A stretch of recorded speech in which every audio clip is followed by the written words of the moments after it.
ಒಂದು ದಿನ ಭೂಮಿಕಾಳಿಗೆ ತವರು ಮನೆ ಕಡೆಯಿಂದ ಕಾರ್ಯಕ್ರಮದ ನಿಮಿತ್ತ ಆಹ್ವಾನ ಬಂದಿತ್ತು. ಭೂಮಿಕಾ ಇದು ತನ್ನ ಗಂಡನಿಗೆ ತಿಳಿಸುತ್ತಾಳೆ. ಆದರೆ ಭೂಮಿಕಾಳ ಗಂಡ ಇದನ್ನು ಮೊದಲು ತಿರಸ್ಕರಿಸುತ್ತಾನೆ. ನಂತರ ಭೂಮಿಕಾ ಅದೇ ವಿಷಯವನ್ನು ಮತ್ತೊಮ್ಮೆ ಪ್ರಸ್ತಾಪಿಸುತ್ತಾಳೆ. ಕೊನೆಗೆ ಆಕೆಯ ಗಂಡ ಒಂದು ಷರತ್ತಿನ ಮೇರೆಗೆ ಒಪ್ಪಿಕೊಳ್ಳುತ್ತಾನೆ.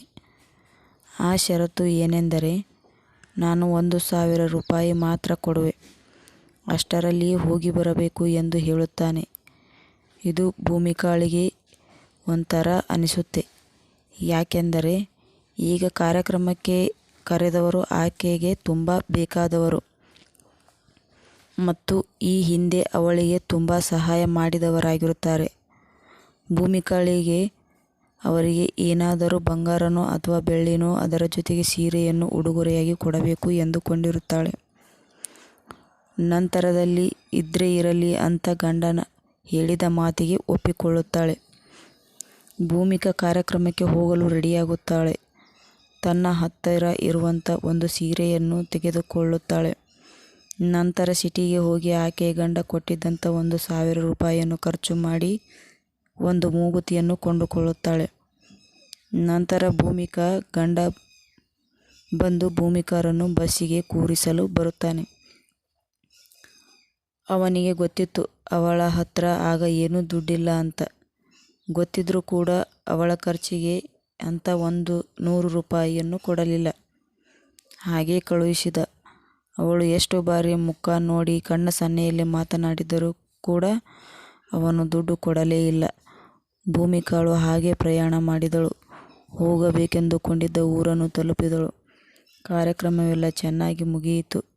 ಖುಷಿಯಿಂದ ಮತ್ತೆ ಊರಿಗೆ ಹಿಂತಿರುಗಿ ಹೊರಡಲು ಸಿದ್ಧಳಾದಳು ಭೂಮಿಕಾ. ಅವಳಿಗೆ ಮತ್ತೆ ನೆನಪಾಯಿತು, ನನ್ನ ಹತ್ರ ದುಡ್ಡಿಲ್ಲ ಅಂತ. ಅಮ್ಮನ ಬಳಿ ಹೇಳಬೇಕೆಂದರೆ ಗಂಡನ ಮರ್ಯಾದೆ ಹೋಗುತ್ತೆ. ಅಲ್ಲದೆ ಅಮ್ಮನ ಪಕ್ಕದಲ್ಲಿ 2 ಅತ್ತಿಗೆಯರು ಇದ್ದಾರೆ. ಅವರ ಹತ್ತಿರ ಹೇಗೆ ಹೇಳೋದು ಅಂತ ಮತ್ತೆ ಭೂಮಿಕಾ ಸುಮ್ಮನಾದಳು. ಇನ್ನೇನು ಬಸ್ಸು ಬರೋ ಹೊತ್ತಾಯಿತು. ಹೇಗೆ ಮಾಡೋದು ಅಂತ ಭೂಮಿಕಾ ಯೋಚನೆ ಮಾಡುತ್ತಿರುವಾಗ ಭೂಮಿಕಾಳ ಮಗುವಿಗೆ ಅವರ ಸಂಬಂಧಿಕರು ತಿನ್ನಲಿಕ್ಕೆ ಏನಾದರೂ ತಗೋ ಪಾಪು ಅಂತ ಮಗುವಿನ ಕೈಯಲ್ಲಿ 100 ರೂಪಾಯಿ ಕೊಡುತ್ತಾರೆ. ಆಗ ಭೂಮಿಕಾಗೆ ಸ್ವಲ್ಪ ಧೈರ್ಯ ಬರುತ್ತೆ. ಆ 100 ರೂಪಾಯಿಯನ್ನು ಭೂಮಿಕಾ ಖರ್ಚು ಮಾಡಲಿಲ್ಲ. ಯಾವುದಕ್ಕಾದರೂ ಬೇಕಾಗುತ್ತೆ ಅಂತ ಹಾಗೆ ಇಟ್ಟುಕೊಂಡು ಮರಳಿ ತನ್ನ ಊರಿಗೆ ಭೂಮಿಕಾ ಬಂದಳು.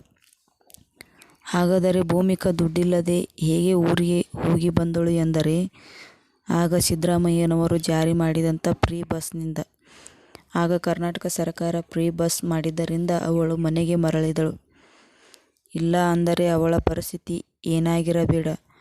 ಅವತ್ತಿನಿಂದ ಭೂಮಿಕಾ ದೃಢ ನಿರ್ಧಾರ ಮಾಡಿದಳು. ಇನ್ನು ಮುಂದೆ ನಾನೇ ಏನಾದರೂ ಕೆಲಸ ಮಾಡಬೇಕು, ನನ್ನ ಗಂಡನಿಗೆ ಕೈ ಚಾಚಬಾರದು ಎಂದು ತಿಳಿದುಕೊಂಡಳು. ಯಾಕಂದರೆ ಈ ಫ್ರೀ ಬಸ್ ಜೀವನ ಪೂರ್ತಿ ಇರಲ್ಲ. ಸರ್ಕಾರ ಬದಲಾವಣೆ ಆಗುತ್ತೆ. ಆಗ ಮತ್ತೆ ಯಾವತ್ತಾದರೂ ಇಂಥದ್ದೇ ಪರಿಸ್ಥಿತಿ ಬಂದರೆ ಏನು ಗತಿ ಅಂತ ಯೋಚನೆ ಮಾಡಿ ತನ್ನದೇ ಆದ ಹೊಸ ಕೆಲಸ ಪ್ರಾರಂಭ ಮಾಡಿದಳು.